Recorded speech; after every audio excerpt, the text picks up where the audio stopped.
Today's video is going to show you a super simple trick where you can turn these few sweet potatoes into a nice pile of sweet potatoes like this for free. A trick that will feed you and your family during SHTF and keep you from starving. Right after the channel intro. Shots fired! Shots fired! Shots fired! Ambulance en route. Welcome to this channel. This channel is all about learning how to prepare for when the dark times come and the grocery stores are stripped bare. And this channel is all about prepping for those dark days while still retaining our integrity and our honor. Folks, what I'm really trying to do here is show how a person can turn a small amount of food into mountains of food for free. What I'm hoping for is that people that watch my channel is that they use this information to keep themselves from becoming skin and bones from starvation. But instead, by using knowledge, turn very little food into mountains of food that will allow them to not only feed themselves, but also maybe even help their community after the grocery stores have been ransacked.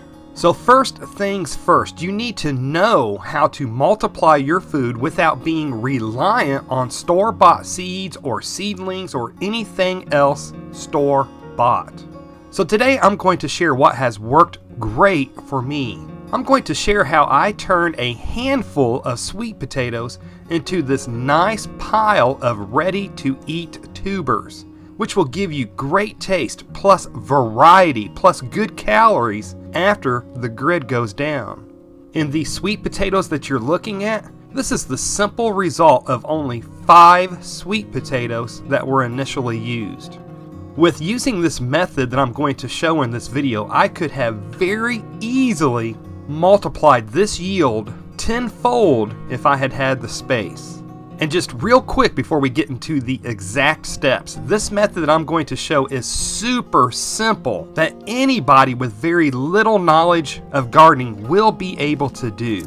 I've seen some other methods out there that will produce even better results than the way I'm going to show, but many of those methods require special fertilizers or a little more advanced knowledge in gardening. And I'm wanting to stick with a simple process so that it's within everybody's reach to be able to do this. Folks, learning how to propagate your food and to set yourself up for a self-sustainable food growing operation is imperative for preppers. Even if you have long-term storage foods stockpiled, eventually they will run out. So you'll want to have gained this knowledge before SHTF so that you don't starve after you've eaten your stockpiled food. So in order to maintain transparency, I have to admit I failed miserably the first several times that I tried growing sweet potatoes. I watched video after video where people would show how they would stick a sweet potato halfway into water and then eventually take the slips and plant them. And they always made it look so easy, but it just never seemed to work for me. And I really wanted to be able to successfully grow sweet potatoes because they do taste good and they will also be a great source of calories and nutrients after SHTF. Plus they will also greatly complement my other foods grown in my garden and also complement and extend my foods that I have stockpiled in long-term food storage. So then I had an idea. Since I kept failing at trying to transplant the slips, what would happen if I just buried the whole sweet potato that the slips were growing from? What if I just picked a handful of smaller sweet potatoes that had slips growing from them and I just planted the whole thing into my raised garden bed? So that's just exactly what I did. In early winter, I bought 5 organic sweet potatoes from one of the local organic grocery health food stores. And just real quick, I think that you'll have the best luck with the organic sweet potatoes because I've heard that non-organic ones may be treated with stuff to keep them from producing slips while they're in the warehouse or on the grocery store produce shelf. So what I did was I bought 5 sweet potatoes and I just stuck them in a cabinet and just basically forgot about them over the winter. And then when it started getting close to spring, I got them out and noticed that they had started forming slips just as I expected that they would. And then I just simply stuck them in jars with just enough water in them to come up to about halfway up the sweet potato for just a couple of weeks next to a sunny window. And then once it became warm enough outside, I just simply took them outside to plant. And I was always under the impression that these slips would come up from the pointy end of the sweet potato instead of the rounded end. But you can see in this video that some of the slips came from the rounded end instead of the pointed end. But anyways, then I just planted them in one of my garden beds, which the space I had allocated for my sweet potatoes was only about 3 feet wide and about 5 feet long. And when I planted them, and I don't know if this is necessary or not, but I planted them so that the slips were either just poking up through the soil or were just below the soil level. And surprisingly enough for me, the vines really took off.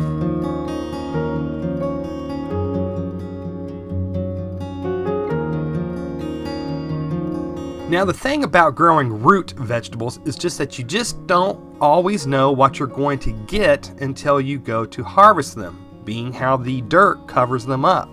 And after having had a couple of failed attempts at growing sweet potatoes, it was really exciting to see the vines growing so strong. And it just about drove me nuts having to wait until I harvested them before finally being able to find out how they did. So I waited until a couple of weeks before the first frost to finally go and harvest them. And the first thing that I did was just clear the vines away so I could see where to actually start digging at. Now just a heads up, just in case you don't know, the leaves from the sweet potato vine are actually edible. But unfortunately I don't really care much for leafy greens, so I just discarded the vines for composting. But boy, was I happy with the results. This simple method worked out great. We just kept digging up sweet potato after sweet potato. Hey, look at that. Whoa! Can you make sure that's in focus? Can you look up there and see if it's in focus? Good job. And as you can see in the video, my young son really enjoyed helping me dig and find the sweet potatoes too. Whoa! Look at this one! That's a bigger one! Oh, look at this one! Wow! So in the end, we ended up getting about 30 pounds of sweet potatoes from the original sweet potatoes that probably weighed just a couple of pounds that we, again, originally planted. And some of these sweet potatoes were really large, and then some of them were on the small side. But I am very happy with my first successful sweet potato harvest. Now again, I've seen some other videos where people do some pretty far out things in their garden to get some really awesome sweet potato harvests. But like I've said in my other videos, I like to practice SHTF gardening, which means I will only work with things that will probably be readily available after SHTF, which in this case would be the dirt that you have around you and sweet potatoes that you've already grown. Now, if this were SHTF, I would grow a lot more than what I do now. I would probably grow 5 to 6 times the amount that I do now, if not more. And as far as making the sweet potatoes ready to eat, sweet potatoes have to be cured before you eat them. This curing is what makes them sweet. And it's my understanding that sweet potatoes cure the best and in the shortest amount of time if they are stored in a humid and warm area. But I live in a northern Midwestern state, and I harvested right before the first frost. And I don't have a small room to put a space heater in, so I just simply let them sit in my house for a month or so at room temperature. And it seemed to work just fine for me, as they've been sweet enough and tasted like a normal sweet potato each time that we've cooked them.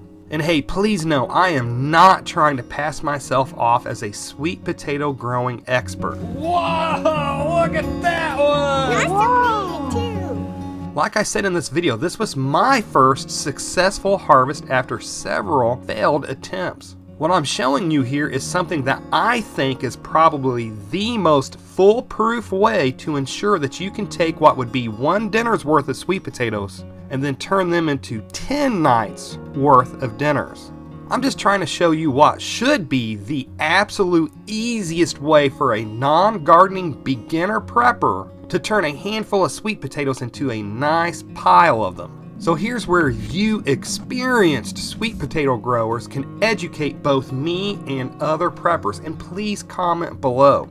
Are you able to successfully grow sweet potatoes from slips that you've transplanted from a sweet potato? And how do you cure them when it's cold outside and you don't want to use electricity or a space heater to cure them? And what other tips and tricks that would be usable after the grid goes down can you share with us?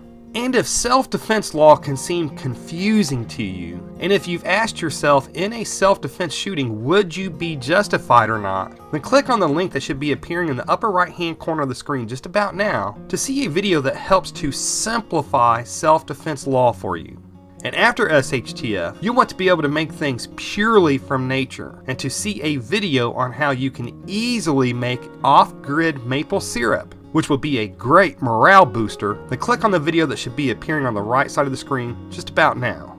Anyways folks, if you made it this far, hey, thank you very much for watching, and I pray that you have a good night.